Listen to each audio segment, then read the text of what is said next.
মন্ত্রী মশাই, সকাল সকাল আপনারা তো মুখ ভারী কেন? আরে আর বলিস না, আগে রাজসভায় অনেকেই ছিল যারা আমার হয়ে কথা বলতো, কিন্তু ইদানিং সবাই কেমন বদলে গেছে। সবাই গোপালের হয়ে কথা বলছে, তাই তো? একদমই তাই। আর না বললেও কেউ গোপালের বিরুদ্ধে কথা বলে না।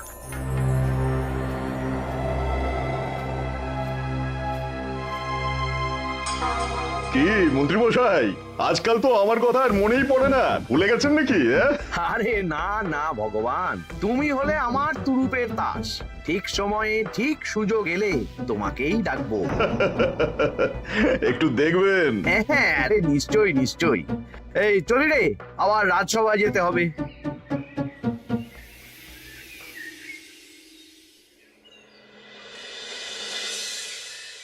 আচ্ছা, তোমরা বলো তো, আমাদের রাজ্যের সার্বিক উন্নতির জন্য সবার আগে কি দরকার? মহারাজ, আমি বলবো, বলো গোপাল। সততা আর শিক্ষা, এই দুটো জিনিস মানুষের মধ্যে থাকলে রাজ্যের উন্নতি কেউ আটকাতে পারবে না মহারাজ। একদম ঠিক বলেছ পণ্ডিত, তুমি তো শিক্ষার কাণ্ডারি। তুমি কি বলতে চাও এই ব্যাপারে?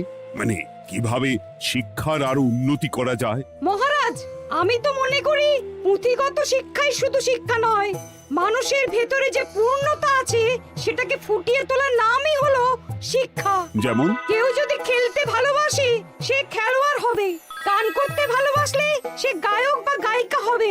আমি প্রত্যেকের মধ্যে লুকিয়ে থাকা এই বিশেষ বিষয়গুলিকে তুলে ধরার জন্য কিছু করতে চাই। তা এটা করার জন্য কি দরকার? প্রথমত অর্থের প্রয়োজন। আমাদের আরো অনেক টুল খুলতে হবে, সেখানে এক একটা জায়গায় এক এক রকমের শিক্ষা প্রদান করা হবে। এটা ভালো প্রস্তাব। আমাদের রাজ্যে গায়ক, নৃত্যশিল্পী, অঙ্কন শিল্পী, খেলোয়াড় সব তৈরি হবে। দেশ বিদেশে রাজ্যের নাম উজ্জ্বল হবে। মহারাজ, একদম এসব উল্টো পাল্টা খরচ করবেন না। কেন কেন? মহারাজ, রাজকোষে প্রথমত বেশি অর্থ নেই, যে কোনো সময় যুদ্ধ লাগতে পারে। তাই আমাদের উচিত প্রথমে এসব না করে কামান, গোলা বারুদ, ঢাল, তরোয়াল এসব কেনা। ঠিকই বলেছ। কদিন ধরেই শুনছিলাম সীমান্তবর্তী এলাকায় ইংরেজ সেনারা নাকি ঘুরঘুর করছিল। পণ্ডিত মশাই, আপনার এই সব পাণ্ডিত্য অন্য জায়গায় ফলাবেন কেমন? এসব করে লাভের লাভ কিচ্ছু নেই। কাউকে যদি ইংরেজরা গুলি করে সে কি গান শোনাবে? হ্যাঁ, মন্ত্রীর কথায় যুক্তি আছে। মহারাজ, আপনি বরং পণ্ডিত মশাইকে কিছুদিনের জন্য ছুটি দিয়ে দিন। পণ্ডিত মশাইয়ের মাথার একটু বিশ্রাম দরকার। হ্যাঁ পণ্ডিত, তুমি বরং দিন 15 জন্য তীর্থে ঘুরে এসো। যথা আজ্ঞা মহারাজ।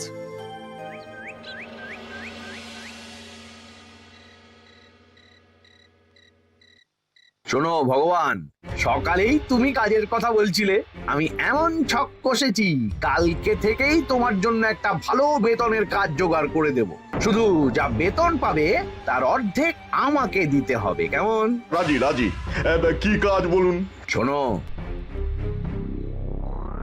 বাহ বাহ, দারুণ দারুণ, হয়ে যাবে কাজ।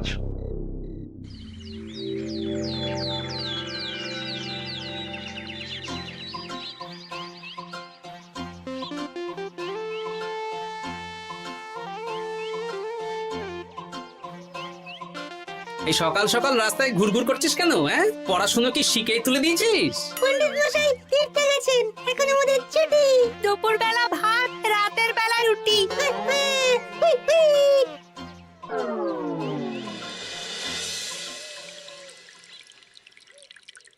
মহারাজ, গতকাল পণ্ডিতকে ছুটি দিলেন আর আজ পাঠশালার সব ছাত্রছাত্রী সকাল থেকে ঘুরঘুর করছে। এ কি, তাহলে তো মুশকিল।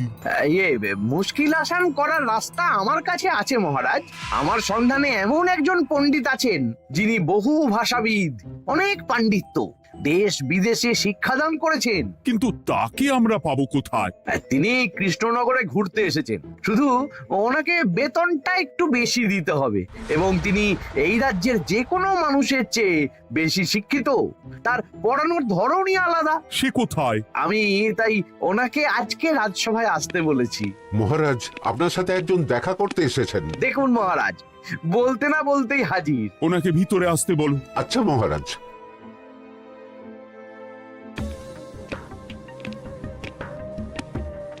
প্রণাম কৃষ্ণচন্দ্র, আমাকে আপনার মন্ত্রী ডেকেছেন, তাই এলাম। মন্ত্রীর সাথে কথা হয়েছে আমাদের রাজ্যের শিক্ষার উন্নতির ব্যাপারে। আমাদের মানে আপনি কি এই রাজ্যের? আমি এখন এই রাজ্যে আছি তো, তাই আমাদের রাজ্য বললাম। উনি সবাইকে আপন করে নেন। যাই হোক, তোমার শিক্ষার উন্নতির ব্যাপারে কি মতামত? মহারাজ, আমি এই রাজ্যের বিভিন্ন মোড়ের মাথায় টোল খুলতে চাই। তার জন্য অনেক অর্থের প্রয়োজন। তাতে কি উপকার হবে? ছাত্রদের জন্য তো নির্দিষ্ট পাঠশালা আছে। যখন শত্রুরা আক্রমণ করতে আসবে তখন তারা দেখবে রাস্তার মোড়ে মোড়ে টোল, মোড়ে মোড়ে টোল। তারা বুঝতে পারবে এখানে সবাই শিক্ষিত। আর শিক্ষিত লোককে ক্ষমতার অধীনে রাখা কঠিন, যুদ্ধে জিতলেও শাসন করা মুশকিল। কারণ অশিক্ষিতকে বোকা বানানো সহজ, কিন্তু শিক্ষিতকে বোকা বানানো কঠিন। নতুন পণ্ডিত একদম ঠিক কথা বলেছে। কোনো বাইরের রাজা বা শত্রু আক্রমণ করার আগে 5 বার ভাববে। এই সেরেছে। গতকালই মন্ত্রী বলছিল শিক্ষার দরকার নেই, অস্ত্র কিনুন, আর আজকেই শিক্ষার পক্ষে কথা বলছে। ব্যাপারটা কেমন সন্দেহজনক, নজর রাখতে হচ্ছে। বেশ, আমি তোমার এই শিক্ষা সম্প্রসারণের প্রস্তাবে রাজি। মন্ত্রী, তুমি এই প্রকল্প দেখভাল করবে। আচ্ছা, কত খরচ হতে পারে একটা হিসেব করে আমাকে জানিও, আমি দিয়ে দেব। আচ্ছা মহারাজ, আপাতত 500 মোহর দিয়ে রাখুন, পরে যা লাগবে বলে দেব। উফ, সকালে এক পত্তন বাজার, বিকেলে এক পত্তন বাজার, আর পারি না। আরে হাত চালাও, হাত চালাও। বাবা, কাজ শুরু হয়ে গেল। হ্যাঁ, আর ছাত্রদের পাঠশালার কাছে যেতে হবে না। পাঠশালা ছাত্রদের বাড়ির কাছে চলে আসছে। যেখানে সেখানে পাঠশালা। এ তো যেখানে সেখানে শিক্ষা। ঠিক বলেছো। আজ থেকে আমি আর নতুন পণ্ডিত চালু করছি। ধরো শিক্ষা, মারো পেরে। শিক্ষাকে ছাত্রছাত্রীদের মধ্যে গেঁথে দিতে হবে। এতদিন জানতাম ধরতক্তা মার পেরে, এখন বদলে যাবে। কিন্তু একটা পণ্ডিত এতগুলো পাঠশালা একা সামলাবে কি করে? খেপে খেপে, মানে সকাল 6টা থেকে 7টা একটা জায়গায়, পরে 7:30 থেকে 8:30 আরেকটা। এইভাবে বিভিন্ন জায়গায় পণ্ডিত ঘুরে ঘুরে শিক্ষাদান করবেন।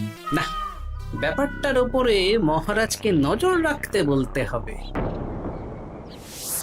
মহারাজ, আমার মনে হয় এই পাঠশালায় আগামীকাল থেকে কেমন পড়াশোনা শুরু হবে, আপনার সেদিকে একটু নজর রাখা উচিত। হ্যাঁ, দেখি আগামীকাল সকাল সকাল বিভিন্ন পাঠশালায় গিয়ে নজর রাখবো। আর হ্যাঁ, আমাকে নতুন পণ্ডিত একটা তালিকা দিয়েছে, কোন পাঠশালায় কখন পড়াবে সেটার তালিকা। আমিও যাব আপনার সাথে।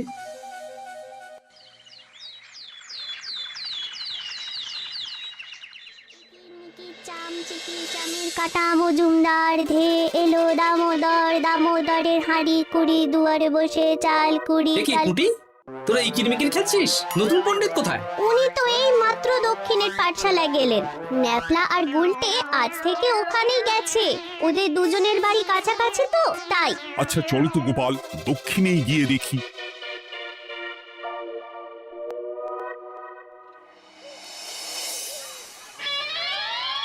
দেখি এখানেও তো নতুন পণ্ডিত নেই। নতুন পণ্ডিত মশাই আমাদের একের নামটা মুখস্থ করতে দিয়ে চলে গেলেন। একের নামটা? এসব কি হচ্ছে? শিক্ষার নামে অর্থের জলাঞ্জলি মহারাজ। না, আজই রাজসভায় এর বিচার হবে। মন্ত্রী, আমি যা দেখলাম তাতে শিক্ষা তো কদিন পরে লাটে উঠবে। আমার এক ভাগ্নি তো আজ পাঠশালায় গিয়ে লুকোচুরি খেলেছে। নামমাত্র পড়াশোনা আর বাকি সময় খেলা, এভাবেই বয়ে গেল বেলা। মন্ত্রী, এই তোমার নতুন পণ্ডিতের দৌড়। মহারাজ, একজনের পক্ষে এতগুলো পাঠশালায় শিক্ষাদান তো সম্ভব নয়। তার জন্য তো আরো পণ্ডিতের প্রয়োজন, আর তার জন্য চাই আরো অর্থ। আবার অর্থ? শুধু মহারাজের অতিরিক্ত অর্থ খরচ হবে বলে আমি আগে এই প্রস্তাবটা রাখিনি। বেশ, তা আর পণ্ডিত কোথায় পাবে? আমাদের নতুন পণ্ডিতের কাছে অনেক পণ্ডিতের সন্ধান আছে। উনি একটা হাঁক মারলেই সব চলে আসবে। বেশ, তাহলে তাই ব্যবস্থা করো। এভাবে শিক্ষার অবনতি আমি চোখে দেখতে পারবো না। আরো 300 মোহর লাগবে। পেয়ে যাবে। উফ, এ তো দিনে দুপুরে ডাকাতি। ব্যাপারটা ধরতে হবে। কিছু একটা ঘোট তো আছেই। আর নতুন পণ্ডিতদের যদি কোথাও একটু থাকা খাওয়ার ব্যবস্থা করা যায় তাহলে ভালোই হয়। রাজবাড়ির অতিথিশালা তো আছেই, ওখানেই না হয় ব্যবস্থা করে দেব।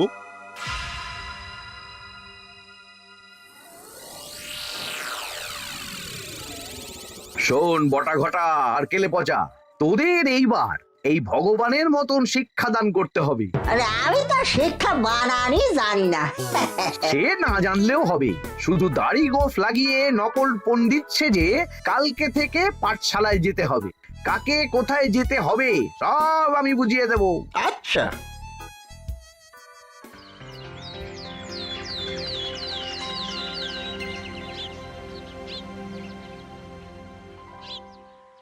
আচ্ছা বল তো, গতকাল তোদের বাড়িতে কি কি রান্না হয়েছিল? ভাত, মসুর ডাল আর লাউ ঘন্ট। লাউ ঘন্টের মধ্যে চিংড়ি ছিল? না, তা আজকে কি রান্না হবে? আজকে সকালে বাবা বাজার থেকে পাকা কাতলা এনেছে। কাতলা মাছের পাতলা করে ঝোল হবে। আর তোর? আমাদের আজ নিরামিষ, তাই কবজি ডুবিয়ে সবজি ভাতি খেতে হবে। বেশ।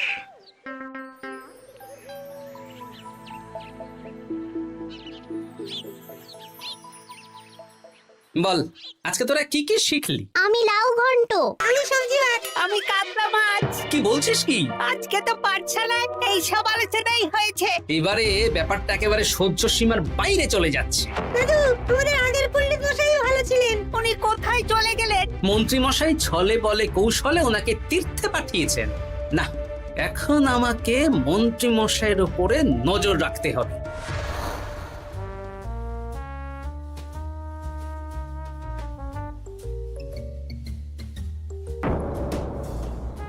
পাঠশালায় পড়ানোর ব্যাপার তো বিকেলেই মিটে গেছে। রাজবাড়ির অতিথিশালায় না গিয়ে নতুন পণ্ডিত মশাইরা এদিকে আবার কোথায় যাচ্ছেন? সাথে মন্ত্রীও আছেন, ব্যাপারটা নজর রাখতে হবে। তাড়াতাড়ি চল। চলুন চলুন। এদিকে তো বটা ঘটার বাড়ি, এদিকে মন্ত্রী মশাই কোথায় যাচ্ছেন?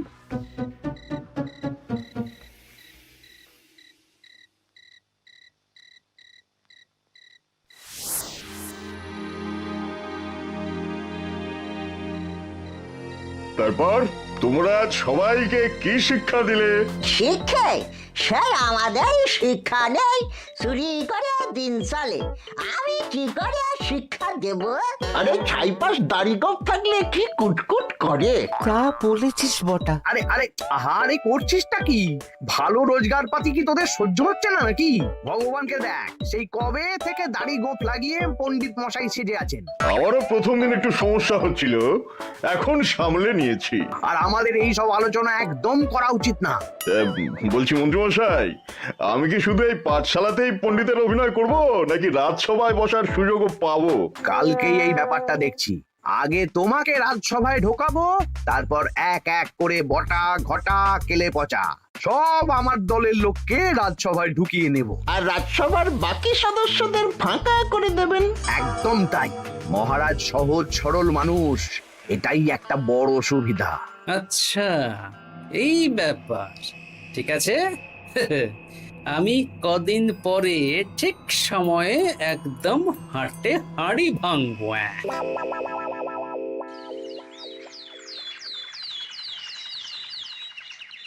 তাহলে মন্ত্রী, আর কোনো সমস্যা নেই তো? না না মহারাজ, এখন আর কোনো সমস্যা নেই।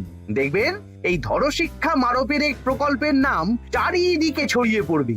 আমার তো মনে হয় একটু পাঠশালাতে বিজ্ঞান নিয়েও আলোচনা করা উচিত। হবে হবে, সব হবে। এখনো সব বাচ্চারা অজ্ঞান হয়ে আছে। আগে শিক্ষায় জ্ঞান ফিরুক, তারপরে না হয় বিজ্ঞান নিয়ে আলোচনা করবে। বিজ্ঞানী তো প্রস্তাবটা খারাপ রাখেনি। তুমি কি বেশি বোঝো? তাহলে তুমিই তো বিজ্ঞান শেখাতে পারো। আমি কবিরাজি শিক্ষা দান করতে পারবো। তোমার কবিরাজি শিখতে কেউ রাজি নয়, চুপ থাকো। আহ, দেখাই যাক না বাচ্চারা কেমন শিক্ষা লাভ করে। মহারাজ, বলছি কি, আমাদের পণ্ডিতের আসনটা তো ফাঁকাই পড়ে আছে। এখন যখন নতুন পণ্ডিত এসেই গেছেন, তাহলে ওই জায়গায় ওই তো বসতে পারে। কিন্তু পণ্ডিত তো তীর্থে গেছে, অবশ্য কদিন পরেই ফিরে আসবে। ও আসুক, তারপর না হয় আলোচনা করে একটা সিদ্ধান্ত নেব। পণ্ডিত মশাই না হয় এসে পুজো পাঠটাই করুক, কিন্তু রাজসভা এরকম ফাঁকা থাকলে কেমন একটা লাগে। বেশ, তাহলে তাই হোক। কালকে থেকে নতুন পণ্ডিত আমাদের পুরনো পণ্ডিতের জায়গায় বসবে। এইভাবে রাজসভা ফাঁকা করে যেতে হবে, তাহলে একদিন সবাই আমার পক্ষেই কথা বলবে, আর শেষে রাজাকেই সরিয়ে দেব।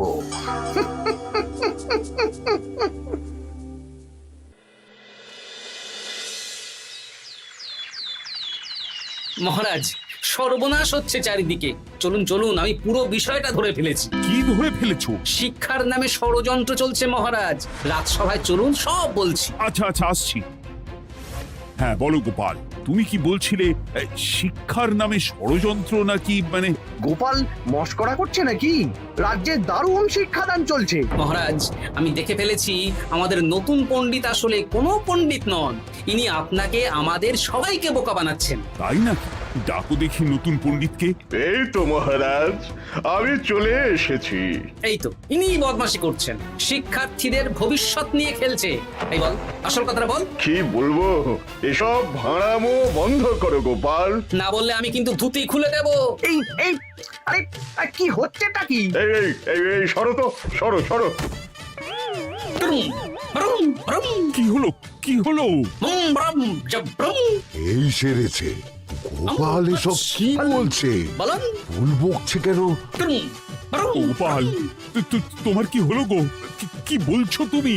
আমার কাছে বৈদ্য, তুমি একটু দেখো তো গোপাল ঠিক আছে তো? এই যে নতুন পণ্ডিত, তুমি তো অনেক ভাষা জানো, তুমি বুঝতে পারছো? মহারাজ, আমি দেখছি গোপালের মনে হয় বিশ্রামের প্রয়োজন। এই এই, তোমরা কয়েকজন মিলে গোপালকে রাজবাড়ির অন্দর মহলে নিয়ে চলো। চলুন, আমি যাচ্ছি। ওহো, গোপালের কি হলো? মাথায় লেগে গেল? ভাষা চলে গেল? সব এই নতুন পণ্ডিতের জন্য।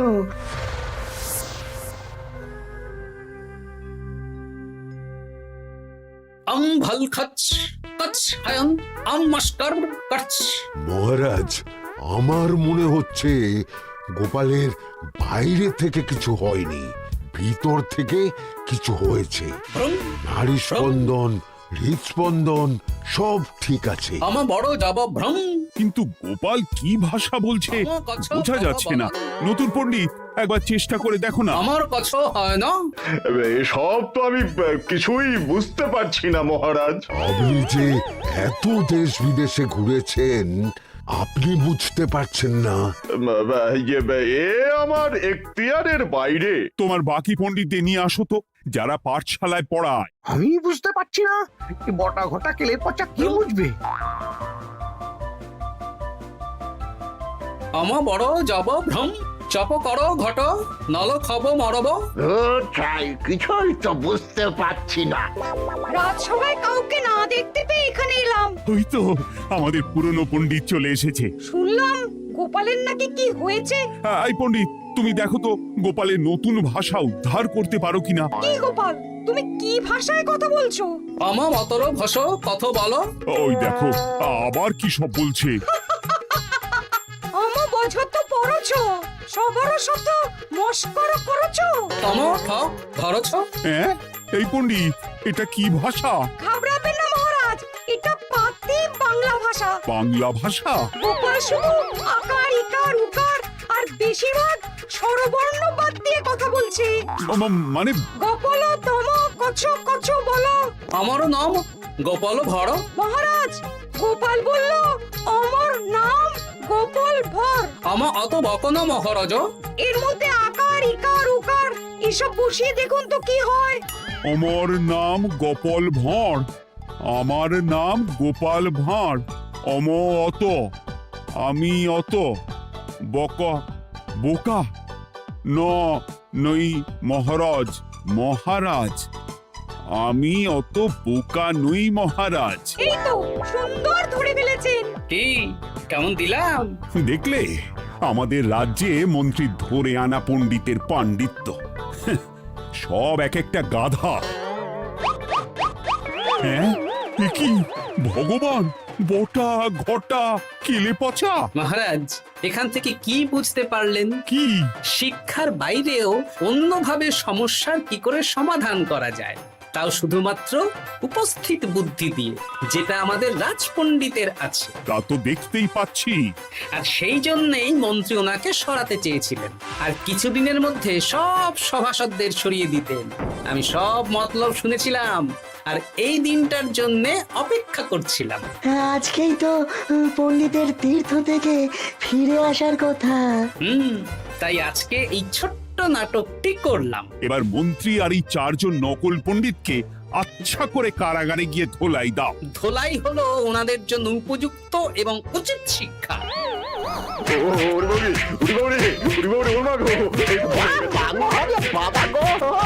ভুল হয়ে গেছে গো। আরে